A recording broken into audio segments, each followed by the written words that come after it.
Hello, everybody. Welcome back to another episode of Lunch and Life with Sharon and my co-host, Robin Joy.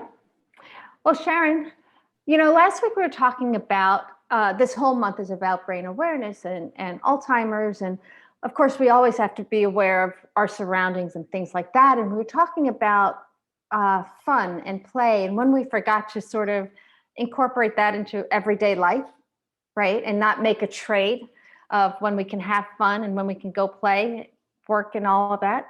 But I know with anxiety and mental health issues and all of that, personally, and I think this affects everyone, I often see a reaction to my gut. When I'm anxious, it's not just my mind wandering and worrying, my gut reacts as well. And I think very often we think it's one or the other. And I kind of want to throw that at you because we were having discussions over what does happen to our gut. So take it away. I'm going to catch it. Okay. And by the way, everybody, if you missed last week's episode, definitely go back and watch it because we give you a bunch of different ideas and tips for how to have fun because we do forget that. So, it's interesting that you bring this up because I know that you and I, we talk about everything, right? How my clients, many of them wake up in the morning feeling anxious. And I know that I felt it also. And, the first thing sometimes that we forget is that a lot of that anxiety is based and it's being projected onto the future. Like we don't know what's going to happen. So we start worrying about things. And a lot of times we also start thinking that we're not good enough and, what we're doing isn't good enough. And so that, even though it's happening in our brain and our gut are connected by the vagus nerve. So all these nerves can disrupt your gut microbiome. And we've got plenty of videos where you can learn more about that. Go back. Yeah. Right. Exactly. But, what's important about that is it can create an upset, nervous stomach where you start running to the bathroom. And when that nervousness happens, it disrupts the flow of the balance of the good and bad bacteria. And then when it's like it becomes a ripple effect because that starts to happen, your body then isn't able to produce serotonin, which is the feel-good hormone, right? And melatonin, which is the sleep hormone. So things just get so out of whack and you don't know where to start. Yeah. And, it's interesting you say that, like the ripple effect, because we start the mind, the gut, everything starts running. No pun intended, including your stomach. Everything starts running. Yeah. And so we're worrying about what's happening ahead, even though we don't know what's really happening ahead. So it's this ripple effect going forward where we're not even in control and we don't even know if we can be in control. So it kind of goes back to what we've talked about you can only control what you can control. And so it's that stop and pause. So as soon as you feel like you're getting out of control, I think it's really important for us to really emphasize that, like halt, like press that stop button.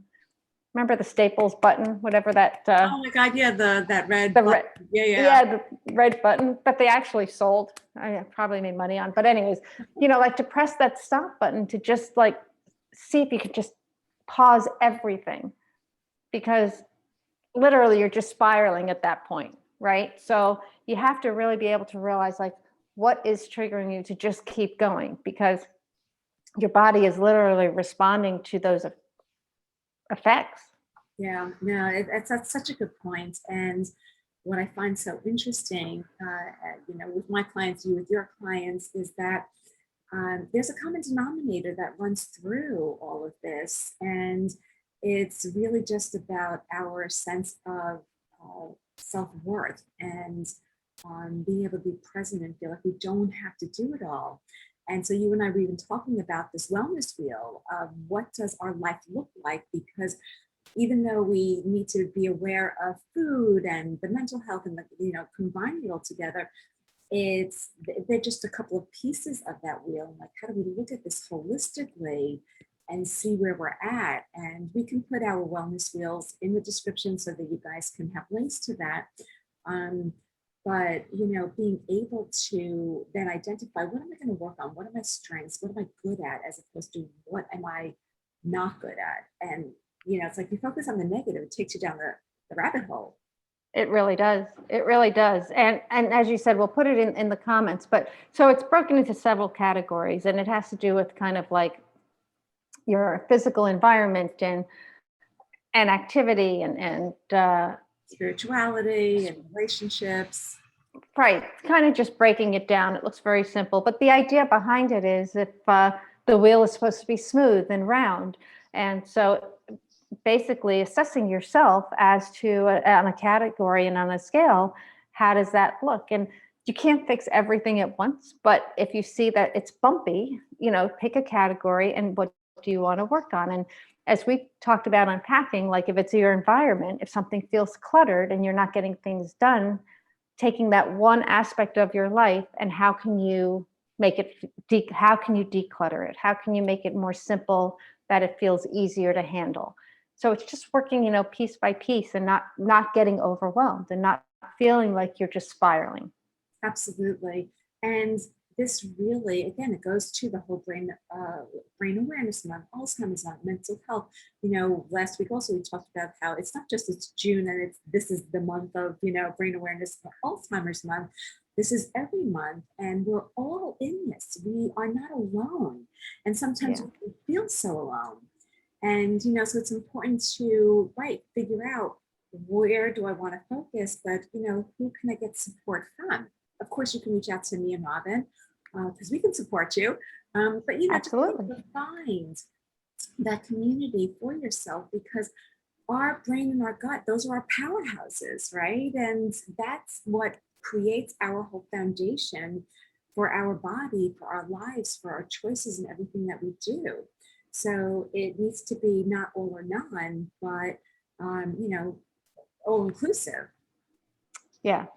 And for those that are following the moons, it is what Mercury. This is how my brain was working this month. I just combined words.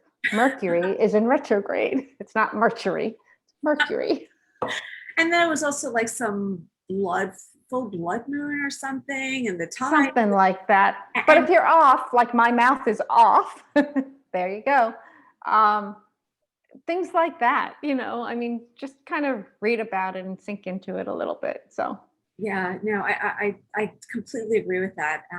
And I don't understand all of it that well, but when you do, and you wonder like, why am I feeling so emotional? I mean, maybe you're PMSing, or maybe you're perimenopause or menopause. So it's like could be hormonal, but it could also be like, what is going on around me, and how can I just take that step back and breathe? Because Alzheimer's, it's prevalent. It's a menacing, unfortunate condition that millions and millions of Americans are diagnosed with. We want to be able to have as much brain acuity as possible. So it's like, how can we incorporate all of this, but taking it one step at a time and being kind to ourselves. And you always see this pattern that we keep sharing on a weekly basis. Right.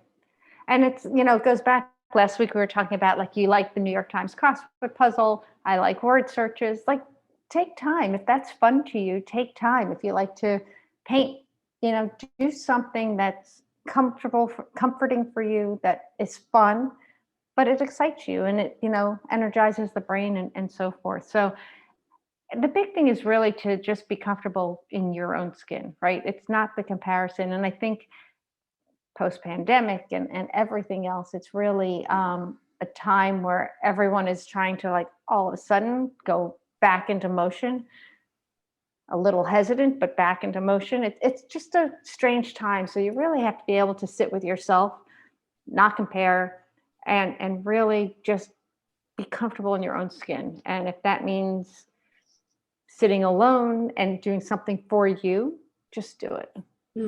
Yeah, such great words of wisdom, Robin.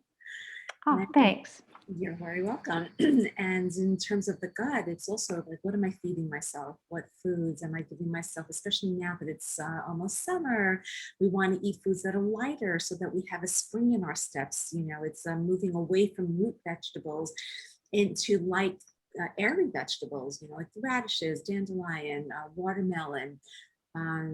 Just like all the different lettuces that are out there. Go to local farmers markets and see what's being grown and eat seasonally, because those Hmm. foods are going to give you the electrolytes that you need and the nourishment and the nutrients so that you can have a better gut brain connection and be able to focus in on whatever area of the wheel that you might be working on. That's awesome. Yeah, and something. Two things. One, I had like the best Greek salad the other day. I just wanted something light, and I just kind of started putting stuff together. I don't know why it tasted so good. It just was fresh and light and all that. So that's the first thing. And the second thing, everyone, make your own salad dressings. Like, it's so easy to just put something together. It doesn't have to be heavy. It doesn't have to be um, too much of anything. Just it's so much healthier to just throw it all together.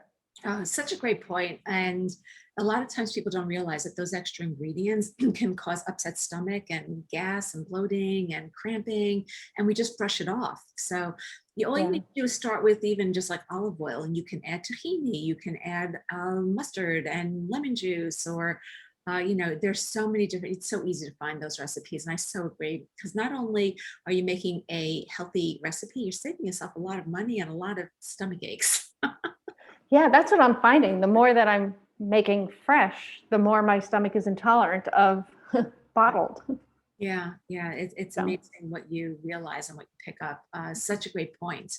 Again, look at the wellness wheel, make your own salad dressing, think of how you can find ways to make the connection from the wellness wheel, what you want to work on, and pick one goal a week, just like one thing to get started. We don't need to overdo it. We don't need to go crazy thinking it has to be now or never or yesterday. We're right. here right now and just moving forward from this point. And just be present. So if you feel like you're going, just be present and reach out to us. Let us know how in the comments how you're doing, what's got you. I know that we have your back. So Absolutely. And like, share, comment, subscribe to our channel. That will help us to help you. So, on that note, thank you so much for joining us. It's always, as always, I'm like, now I'm losing my words. as always, I love unpacking lunch with you. Thank you. You're welcome. Goodbye, everybody. Bye.